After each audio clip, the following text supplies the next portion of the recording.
Narway dagiti nagturong kadagiti tourist destination iti Ilocos Norte iti selebrasyon ti Todos los Santos. Kas iti sikat a rock formation iti Ili a Burgos adda dagiti nagbabad ti danum. Nabayag kanu nga minen nga dida nakarwar sipod ng rugi ti pandemya.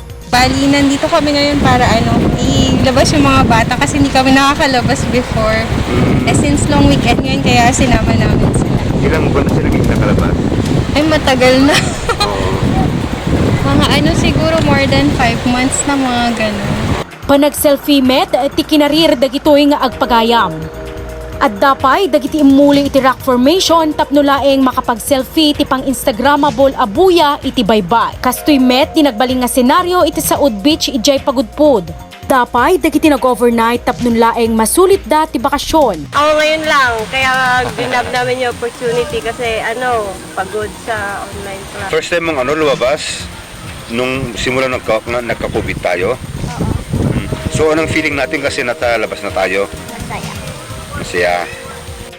Mangnamnama dagiti resort owners nga agtultuloyen ti kastoy akalukay ti quarantine status tapnon makalungaw dagiti napurnada a negosyo gapo iti pandemya. Teresande, Balitang Ilocos Online.